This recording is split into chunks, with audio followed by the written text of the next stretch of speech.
خطبہ مسنونہ کے بعد میں نے اس آیت پاک کو تلاوت کرنے کا شرف حاصل کیا ہے۔ اللہ رب العزت قرآن مقدسہ میں عالم باپو آپ سامنے آ جائیے، آپ آگے آ جائیے۔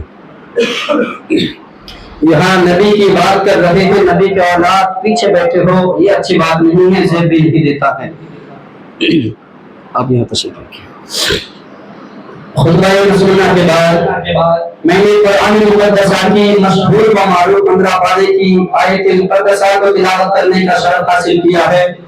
اللہ رب العالمین ارشاد فرماتا ہے سبحان الذی اسری بعبدہ لیلا من المسجد الحرام الی المسجد الاقصی، کہ پاک ہے وہ ذات جو لے گئی راتوں رات اپنے بندے خاص کو مسجد حرام سے مسجد اقصی کی جانب، اور جنت و جہنم کا مشاہدہ ہوا۔ اسی معراج کی رات اللہ کے حبیب صلی اللہ علیہ وسلم کو معراج نصیب ہوئی۔ یہ معراج نبی کا ہمارے اور آپ کے لیے ایک معجزہ ہے۔ سبحان اللہ، یہ معراج کی رات ہی معجزہ ہے۔ اس لیے آج کی رات جتنی نماز آپ چاہے پڑھے، نوافل پڑھے، درود پاک کی کثرت کرے۔ یہ تو درود پاک نبی کی بارگاہ میں ہر دن پڑھنی چاہیے۔ ہر انسان کو چاہیے کہ ایک دن میں کم سے کم 100 بار نبی کی ذات پہ درود پاک پڑھنی چاہیے۔ ہر انسان جو وقت نکالتا ہے گھومنے کے لیے، بیوی بچوں کے لیے، تو آپ اسی طریقے سے شیڈول بنائے، ایک وقت نکالے 24 گھنٹے کے اندر کہ جب تک 100 بار نبی کی ذات پہ درود نہیں پڑھیں گے سوئیں گے نہیں۔ آپ میری بات مانیں، آج کے اس مبارک رات میں وعدہ کرے، اپنے دل میں فیصلہ لے کہ آج کے بعد کبھی بھی وہ رات نہیں آئے گی جس دن میں 100 بار نبی کی ذات پر درود نہ پڑھوں گا۔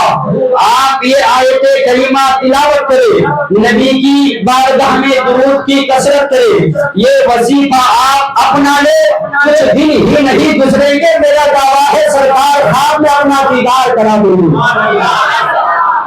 بس ایمان اور عقیدے کے ساتھ، اچھی نیت کے ساتھ آپ درود پڑھنے کی کثرت کریں، اس کی عادت بن جائے، دونوں جہان میں اس کا آپ کو فائدہ ملے گا۔ میری بات سننے کے بعد آپ نے اگر یہ عمل کیا، میری بات پر آپ عمل کریں گے تو میں سمجھوں گا میری تقریر کرنا قبول ہو گیا ہے۔ اور درود پاک ایک ایسی فضیلت ہے کہ دنیا میں اس کے بے شمار فائدے تو ہے ہی۔ میرے آقا نبیوں کے امام فرماتے ہیں، معراج کے دولہا آقا فرماتے ہیں، حسنین کے نانا فرماتے ہیں، میں محمد بن عبداللہ میدان محشر میں حشر میں سب سے پہلے اس کی شفاعت کروں گا جو دنیا میں کثرت کے ساتھ مجھ پر درود پڑھتا ہوگا۔ دنیا میں اس کے بے شمار فائدے ہیں۔ سرکار کرم فرمائیں گے تو خواب میں اپنا دیدار کرائیں گے۔ حشر میں نبی خود فرماتے ہیں، میں محمد ہاتھ پکڑ کر سب سے پہلے اس کی شفاعت کروں گا جو دنیا کے اندر کثرت کے ساتھ مجھ پر درود پڑھتا ہو۔ بات کر رہا تھا معراج کے حوالے سے کہ یہی وہ رات ہے جو میرے آقا جناب محمد رسول اللہ صلی اللہ تعالی علیہ وسلم کو معراج نصیب ہوئی۔ معراج کے حوالے سے کچھ باتیں بتائیں گے، انشاءاللہ 50 تک اپنی گفتگو سمیٹنے کی کوشش کروں گا۔ اس کی جو حکمتیں ہیں، اس کی جو فضیلتیں ہیں، وہ میں آج آپ سماعتوں کی دہلیز تک رکھنے کی کوشش کروں گا کہ معراج نبی کو کیوں ہوئی، اللہ نے اپنے قرب خاص میں اپنے رسول کو کیوں بلایا تھا۔ میرے اور آپ کے آقا سے پہلے 1,24,000 یا کم و بیش 2,24,000 دنیا میں تشریف لائے، ہر نبی کا کلمہ تھا اشہد ان لا الہ الا اللہ، ہر نبی کا یہ کلمہ تھا۔ اس کلمے سے بات مکمل نہیں ہوتی ہے، اشہد ان لا الہ الا اللہ اس کا معنی ہے کہ میں گواہی دیتا ہوں کہ اللہ ایک ہے۔ حضرت آدم کا یہی کلمہ تھا، اشہد ان لا الہ الا اللہ۔ میں گواہی دیتا ہوں کہ اللہ ایک ہے۔ حضرت آدم چلے گئے اپنے قبر میں، اپنی مزار میں، اس کے بعد شیش علیہ السلام آئے، اپنے شریعت کو چلاتے ہیں، دنیا کے نظام کو آگے بڑھاتے ہیں۔ حضرت شیش کا بھی کلمہ ہوتا ہے، اشہد ان لا الہ الا اللہ، اللہ ایک ہے، اس کے سوا کوئی معبود نہیں، اس کے سوا کوئی عبادت کے لائق نہیں، اللہ کے سوا کوئی سجدے کے لائق نہیں ہے۔ حضرت شیش علیہ السلام بھی چلے گئے، ان کا وقت بھی پورا ہو گیا، اور مختصر اسی طریقے سے حضرت زکریا آئے، ان کا کلمہ بھی یہی تھا، اشہد ان لا الہ الا اللہ، اللہ ایک ہے، اس کے سوا کوئی عبادت کے لائق نہیں ہے۔ حضرت سلیمان آئے، ان کا کلمہ بھی یہی تھا۔ حضرت ہود آئے، ان کا کلمہ بھی یہی تھا۔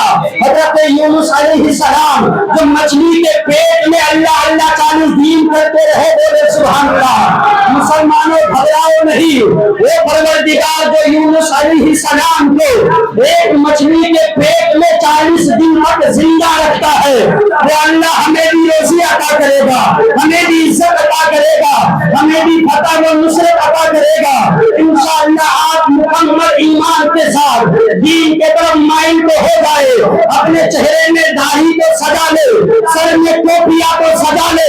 میں پوری ذمہ داری کے ساتھ کہنا چاہوں گا، یہ زمین بھی ہماری ہوگی، وہ زمین بھی ہمارا ہوگا، انقلاب ہمیں سے برپا ہوگا۔ آپ چہرے پہ سنت رسول کو سجا لے، سر پہ ٹوپیوں کو آپ سجا لے، آپ انقلاب برپا کر دیں گے۔ حضرت ہود کا بھی یہی کلمہ تھا، آؤ آگے بڑھو۔ حضرت ابراہیم آئے، اپنی شریعت بتا رہے ہیں، لوگوں کو دین کے طرف حضرت ابراہیم ملاتے ہیں، جسے اللہ کا خلیل کہا جاتا ہے، جسے آگ میں ڈالا جاتا ہے، تو اللہ کا دوست حضرت ابراہیم خلیل اللہ ہے۔ اللہ اپنے عطا سے اور کرم سے آگ کو ابراہیم پر گلزار بنا دیتا ہے، سبحان اللہ۔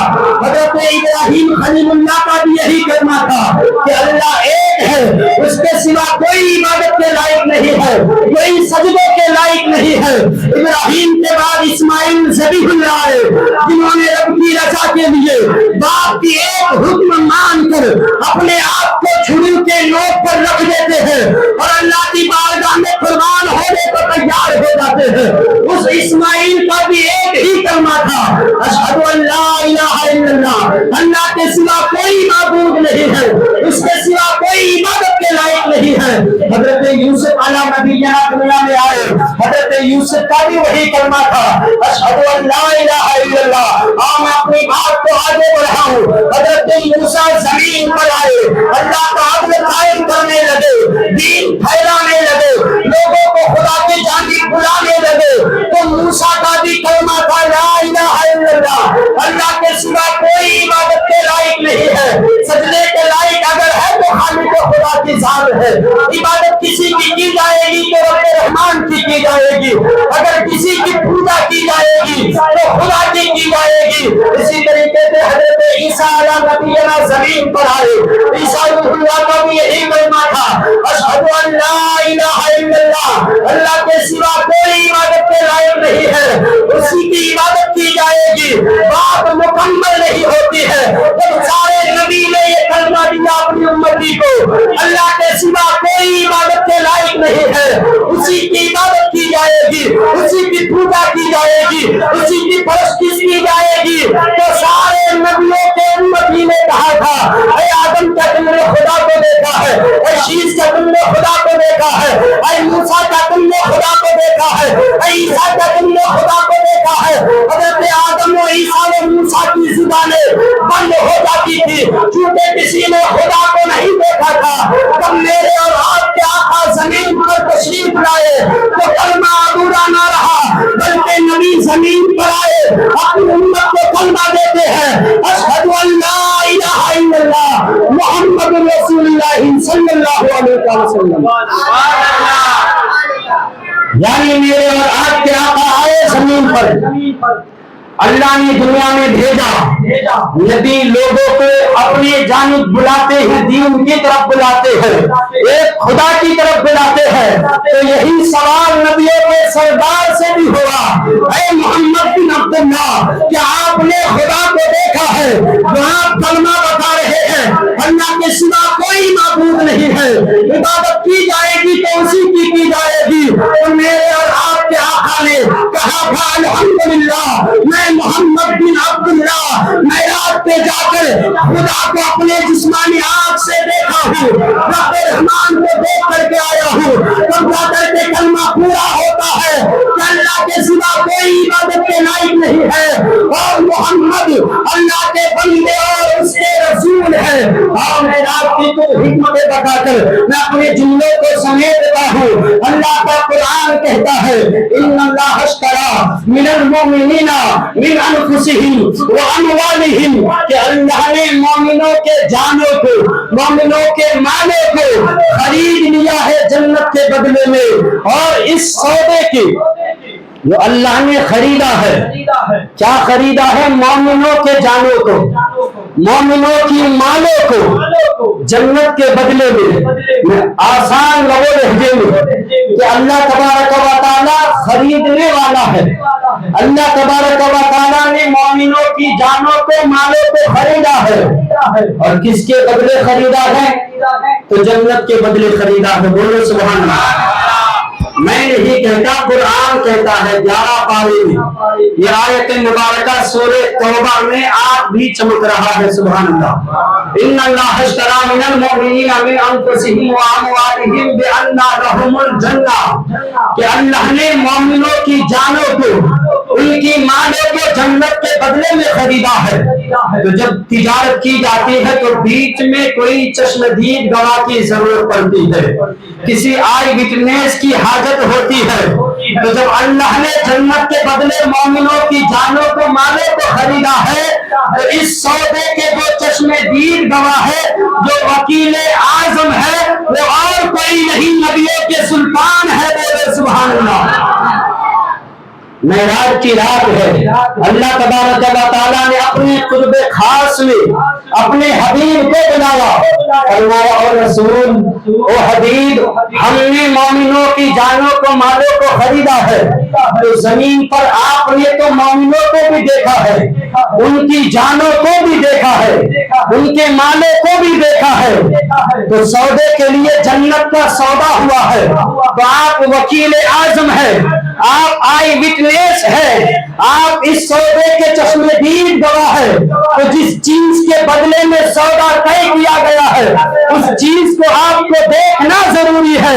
یہی وجہ ہے کہ مولا نے معراج پہ حبیب کو بلایا تھا کہ اے رسول، اے حبیب، اے محبوب، آپ نے مومنوں کی جانوں کو بھی دیکھا ہے، ان کی مالوں کو بھی دیکھا ہے، تو آؤ ذرا اپنے رب رحمان کو بھی دیکھ لو اور جنت کو بھی دیکھ لو، جن کے بدلے میں میں نے مومنوں کی جانوں کو، مالوں کو خریدا ہے۔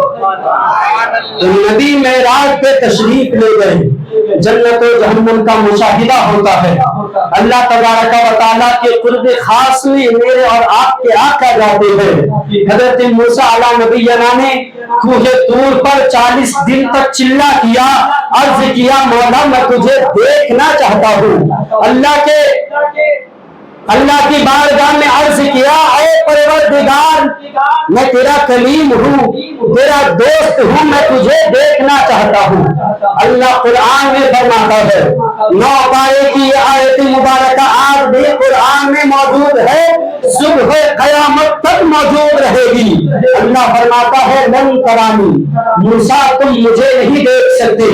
حضرت موسیٰ نے بار بار اصرار کیا، اللہ نے سارے تجلیوں میں سے ایک تجلی کی ہلکی سی جھلک کوہ طور پر ڈالی تو موسیٰ علیہ نبینا جو اللہ سے باتیں کرتے تھے اس کی تاب نہ لا سکے، گش کھا کر زمین پر تشریف لائے تھے۔ وہ موسیٰ کوہ طور پر 40 دن تک چلا کرنے کے بعد رب کی تجلیوں میں سے ایک ہلکی سی تجلی کی جھلک کو برداشت نہ کر سکے، اور آؤ دیکھو معراج کی رات ہے، بولو سبحان اللہ۔ یہاں موسیٰ نے عرض کیا کہ مولا تجھے دیکھنا چاہتا ہوں، اور یہاں معراج کی رات ہے، میرے آقا گئے ان کی قرب خاص میں، تو اللہ خود فرماتا ہے، بولو سبحان اللہ۔ وہاں موسیٰ نے کہا تھا مولا دیکھ دینا چاہتا ہوں۔ یہاں خدا کہتا ہے یا احمد ادنی منی، اے میرے محبوب اور قریب آ جاؤ تاکہ میں تمہیں اچھی طریقے سے دیکھ لوں، تم مجھے اچھی طریقے سے دیکھ لو۔ یہ مقام ہمارے اور آپ کے آقا کا ہے۔ مسلمانوں آپ دین سے قریب ہو جائے۔ باتیں کہنے کی بہت ساری ہے، وقت نہیں ہے، میں پھر بھی اپنے طرف سے 1-2 منٹ لے کر کے ایک بات بتا دیتا ہوں۔ وقت نہیں ہے کہ آپ کو اور روکا جائے۔ معراج کی رات جو کچھ سوغات ملی تھی حبیب کو، کچھ راز و نیاز کی باتیں ہوئی تھی جو بارہا آپ مجھ سے سنتے ہیں، کسی اور عالم سے سنتے ہیں، لیکن جو بات اسی رات ہوئی ہے، اسی رات کہنے میں زیادہ مزہ ہے۔ بولو سبحان اللہ۔ اللہ تبارک و تعالیٰ نے نماز تحفے میں امت کے لیے حبیب کو عطا فرمایا، سب کو معلوم ہے، بتانے کی حاجت نہیں، بس آپ سے اپیل کرتا ہوں وقت پر نماز پڑھنے کی کوشش کریں، ورنہ آپ دیکھتے ہیں آئے دن ہندوستان کی فضا برقرار نہیں ہے، ماحول کتنا گرد آلود ہے، آپ اپنے آنکھوں سے دیکھ رہے ہیں۔ اسی لیے مسلمانوں دین سے قریب ہو جاؤ، قرآن و حدیث سے قریب ہو جاؤ، اللہ سے قریب ہو جاؤ، دین پر ثابت قدم رہو، چہرے پر داڑھی سجا لو، اسی لیے کہ وہ چہرہ جس میں داڑھی مبارک ہو وہ زمانے میں سارے چہروں سے زیادہ حسین ہے۔ آپ اسے مانیں یا نہ مانیں، میں تو مانتا ہوں جس چہرے میں داڑھی ہے وہ چہرہ سارے چہروں سے افضل و اعلیٰ ہے۔ اگر داڑھی عیب ہوتی تو اللہ کبھی بھی اپنے خاص محبوب کے چہرے پر داڑھی نہیں سجاتا۔ اگر داڑھی عیب ہوتی تو وہ خدا جس نے زمانے کو بنایا ہے اس نے اپنے قرب خاص میں بلانے والے مصطفیٰ کے چہرے پہ داڑھی نہیں سجاتا۔ اس لیے مسلمانوں اپنے دل میں وعدہ کرو کہ ہم اپنے چہرے پر سنت رسول سجائیں گے، اللہ اس کی برکتیں بھی آپ کو عطا کرے گا۔ اگر آپ داڑھی رکھ لیں گے تو آپ جھوٹ بولنے سے خود پرہیز کریں گے، داڑھی رکھ لیں گے تو آپ الگ الگ گناہوں سے خود بچتے نظر آئیں گے، ہمیں کہنے کی ضرورت نہیں پڑے گی۔ مسلمانوں نماز پڑھنے کی کوشش کریں۔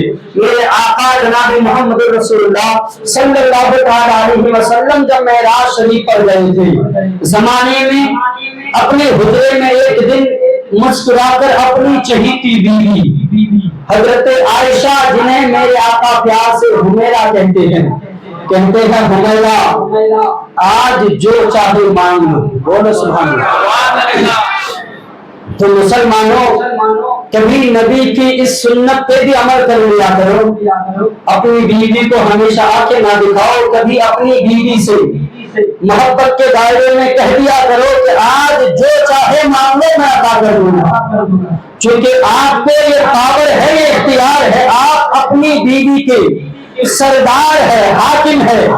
آپ کبھی کہہ دیا کرے اپنی بیوی سے کہ جو چاہے مانگ لو میں تجھے آج عطا کر دوں گا، دل میں یہ خیال کرے کہ یہ میرے آقا کی سنت ہے تو مانگنے پر بیوی کو آپ عطا کریں گے، بیوی خوش ہو جائے گی، میاں بیوی کے درمیان الفت و محبت پیدا ہو جائے گی، اور دل میں ارادہ ہے کہ سرکار کی سنت ہے تو سرکار کی سنت کو زندہ کرنے کے بدلے میں اللہ نے کیا عطا فرمائے گا۔ میرے آقا نے فرمایا کہ جو چاہے مانگ لو۔ حضرت عائشہ نے عرض کی یا رسول اللہ میں اپنے باپ ابو بکر سے پوچھنا چاہتی ہوں۔ میرے آقا نے اجازت دی، گئی عائشہ پوچھ آئی، پوچھنے کے بعد عرض کرتی ہے یا رسول اللہ معراج میں جب آپ گئے تھے اللہ تبارک و تعالی اور آپ کے درمیان، یعنی محبوب اور محب کے درمیان، عاشق اور معشوق کے درمیان جو راز و نیاز کی باتیں ہوئی تھی، ان باتوں میں سے ایک بات بتا دے، یہی بات بتا کر اپنی گفتگو ختم کر رہا ہوں۔ یا رسول اللہ عاشق اور معشوق کے درمیان، محبوب اور محب کے درمیان جو باتیں ہوئی تھی ان میں سے ایک بات بتا دے۔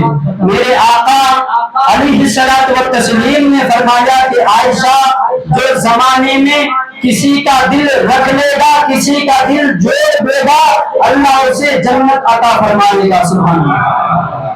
مسلمانوں اس بات پر اور یہ بات خاص خاص الخاص بات میں سے ہے، چونکہ یہ بات نبی کو اللہ نے حضرت جبرائیل کے ذریعے سے نہیں بتائی، اور باتیں بتاتی ہے تو حضرت جبرائیل پیغام لے کر آتے ہیں، اور یہ بات جو اللہ نے رسول کو بتائی ہے تو کسی کے ذریعے نہیں بتائی، بلکہ رسول معراج پر گئے تو خدا نے ڈائریکٹ کہا اے محبوب تیرا جو بھی امتی کسی کا دل رکھ لے گا، دو دلوں کو ملا دے گا، میں اسے جنت عطا کر دوں گا۔ میں انہی چند کلمات کے ساتھ اپنی گفتگو کو ختم کرتا ہوں۔ اللہ تبارک و تعالیٰ کی بارگاہ میں دعا کروں مولا اس رات کی برکتیں ہماری اور آپ کی زندگی میں عطا فرمائے، اس رات کی برکتوں سے مولا میری والدہ زہرا خاتون کی مغفرت عطا فرمائے، ہماری مسجد و مدرسے کی مولا حفاظت عطا فرمائے۔ وآخر دعوانا الحمد للہ رب العالمین۔ السلام علیکم ورحمۃ اللہ تعالی وبرکاتہ۔